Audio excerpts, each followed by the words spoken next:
Before the Clone Wars kicked off and the Jedi Knights of the Republic were forced to become generals in the new Grand Army, Obi-Wan Kenobi fell in love with Duchess Satine Kryze while he was tasked with protecting her along with his master Qui-Gon Jinn. What Obi-Wan didn't really talk about, however, was that he fell in love with another Jedi Girl and became very close to her until her unfortunate demise during the war. So I'm going to break down the full story of Siri Tachi, the other girl that Obi-Wan Kenobi fell in love with. Make sure you're subscribed to be notified as soon as I release more awesome Star Wars lore content. Siri Tachi was discovered as Force sensitive and taken away by the Jedi Order at a very young age, just like almost all of the others. Although she was about 2 years younger than Obi-Wan, by the time they both became old enough to spar together, Siri Tachi was just as powerful as him in her skills with the training lightsaber and even in her connection to the Force.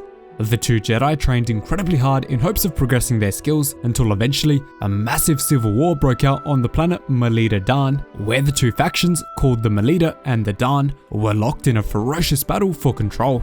Very soon after the conflict broke out, Obi-Wan was dispatched to the planet alongside his master Qui-Gon Jinn to rescue their fellow Jedi master named Tal, who was originally sent there to oversee the peace negotiations but had not been heard from in some time. She also happened to be the woman Qui-Gon fell in love with, so if you want to know more about that, just let me know. While Obi-Wan and his master were stationed on the planet, however, something incredibly strange happened. Obi-Wan very soon became obsessed with a new rebel group who popped up on the planet called the Young, who simply wanted peace and to unify the other two warring factions. Not to mention he also fell in love with the leader of this faction, Cherasi, but that's a story for another time. So again, let me know if you want to hear that one. Eventually, Qui-Gon found his lover who was missing, Master Tal, but unfortunately she was only moments away from death, meaning Qui-Gon had to rush her back to the Jedi Temple for medical treatment. To Qui-Gon's absolute shock and anger, Obi-Wan chose to stay on the planet and leave the Jedi Order permanently to fight in the Civil War. As you can guess, things soon went downhill in the war, and Kenobi was even elected as the leader of the Young faction, but after his lover Cherasi was killed, he begged Qui-Gon to come and rescue him, before returning to Coruscant and begging the Jedi Council with all of his heart for forgiveness. Luckily, they did give him forgiveness and he was soon reinstated as the Padawan of Qui-Gon Jinn. After Obi-Wan returned to Coruscant, he was greeted by Siri Tachi, who was absolutely disgusted at his shocking betrayal of the Jedi Order in order to fight in the Civil War and was absolutely furious at him. Siri Tachi completely hammered Kenobi, calling him an embarrassment to the rank of Padawan and a disgrace to the Order. And at this point, she also had some slight bitterness inside of her, because no Jedi Master had chosen her as a Padawan yet, so she held some jealousy that Kenobi was chosen by Qui-Gon Jinn and then left the Order after being given such a gift. Eventually, Siri and Obi-Wan got into a rivalry with another young Jedi named Brock Chun. Brock Chun and his friends often taunted Obi-Wan, calling him names and teasing him for not being the most agile young Padawan in the Order. This mostly stemmed because both Chun and Kenobi wanted Qui-Gon to choose them as his Padawan, and of course Qui-Gon chose Obi-Wan. Because he was refused countless times by Qui-Gon, he eventually became easy prey for the fallen Jedi known as Xanatos, who forced the young Brock Chun to steal incredibly sacred items and ancient artifacts from inside the Jedi Temple, including the precious healing crystals of fire, which were regarded as the greatest treasure that the Jedi Order owned. After Kenobi found out about Brook Chun's betrayal, he chased him into a room called the Room of 1,000 Fountains, deep inside of the Jedi Temple, where they climbed up the slippery rocks of the chamber's central waterfall before engaging in a ferocious lightsaber battle. As Obi-Wan tried to break off the fight, unfortunately, Brook Chun slipped from the wet rocks in the center of the room, leaving him hanging on for dear life. As this happened, Obi-Wan turned off his lightsaber and apologized for everything, attempting to save the boy's life, but it was too late. Chun couldn't hold on any longer and plummeted to the rocks below, breaking his neck on impact.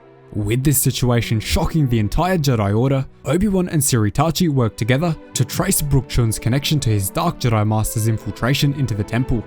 Eventually, because of Siri Tachi's hard work around the temple and her continued growth as a learner without a master, she was chosen as a Padawan by Master Adi Gallia and constructed her first lightsaber, a purple one. Master Adi Gallia and Qui-Gon continued to be assigned many missions together around the galaxy, meaning that Obi-Wan and Siri Tachi began to spend a lot of time together. The two traveled together on peacekeeping missions, rescue operations, and investigations around the galaxy, and were even forced to rescue Qui-Gon Jinn after he was kidnapped by the crazy, Force-obsessed scientist Jenna Zan Arbor. Siri Tachi was very headstrong while conducting her missions, but she soon took notice of Kenobi's style and began to follow in his example, soon becoming more patient.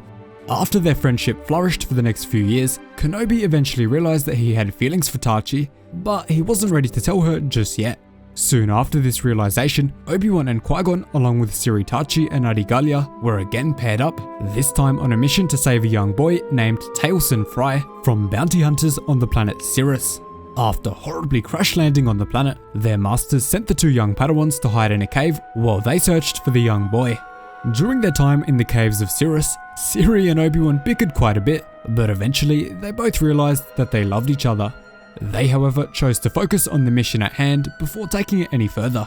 As the mission progressed, the two Padawans became stuck on board a ship together, which was rigged and ready to blow up if it were to exit hyperspace. It was this near-death experience for the two of them that allowed them to both finally recognize their feelings and admit to each other that they were truly in love. After Obi-Wan spoke to Qui-Gon about his connection with Siri, Qui-Gon warned him about the dangers of attachment and the horrible pain that he had felt when he himself lost Master Tal all that time ago during the Civil War. Because of this, Siri and Obi-Wan vowed to never speak of their love again, unfortunately leading their friendship to drift away into almost nothingness. Following this, the Jedi Council sent Siri Tachi on a highly secretive undercover mission where she took the name Zora and faked being expelled from the Jedi Order after a massive disagreement with her master. During this time, Obi-Wan unfortunately thought that she was a traitor to the Order until they eventually crossed paths again, this time with Anakin by Obi-Wan's side instead of Qui-Gon, and cleared things up. After much time had passed and both Obi-Wan and Siri had been promoted to the rank of Jedi Knight, she soon took on a Padawan of her own named Ferocious. Just like back when they were young, Siri and Ferocious were often paired up with Obi-Wan and Anakin on many missions around the galaxy. One of these missions even had Obi-Wan and Siri fake being the king and queen of the planet Cortella, with Anakin and Ferocious pretending to be their children. Yeah, things got a bit weird. After many missions together, Obi-Wan, Siri, Anakin and Olin were all urgently dispatched to the Republic Senate building after the Jedi discovered a plot to assassinate hundreds of senators, including Chancellor Palpatine himself, using assassin droids. Tachi, Kenobi and Skywalker went off to find the trio of criminals responsible for the act, while Olin valiantly protected the Chancellor and senators from the droids, although there were sadly many casualties on that day. After failing to capture those responsible and the death of another Jedi, Ferocious blamed himself and left the Jedi Order soon after, leaving Siri Tachi devastated. Following that, Siri Tachi actually served at the Battle of Geonosis, flying alongside her master Adi Gallia, along with many of the other top-ranking pilots of the Jedi Order. She served as protection for the incoming transports, which supported the battle effort. Finally, after the Battle of Geonosis, Siri Tachi reunited with Taliesin Fry from earlier, along with Obi-Wan, Anakin and Padme to the planet Azure, where they teamed up to fight a group of separatists and a bounty hunter named Magus. When they arrived on the planet, Siri Tachi leaped from her ship onto the crazed bounty hunters, but as she did this, it horribly crash-landed into the surface, leading Magus to shoot her, tragically leaving Siri Tachi fatally injured. Obi-Wan then fell into a deep sadness and panic, attempting to save his former love, but he knew there was nothing he could do, and she stopped him from helping her any further. Obi-Wan held Siri Tachi in his arms in her final moments, where they finally expressed their love for each other once again after all this time had passed. In her final breath, Siri handed Obi-Wan a blue warming crystal, which the two had found on their first mission together, telling Obi-Wan that she will always be with him. Just like his master Qui-Gon before him almost did, Obi-Wan came only moments away from falling to the dark side after losing the woman he loved, even holding his lightsaber blade to the bounty hunter's throat, ready to slaughter him on the spot. Just like Qui-Gon, however, Obi-Wan regained control and stopped himself just in time, preventing his fall to the dark side in honor of Siri Tachi.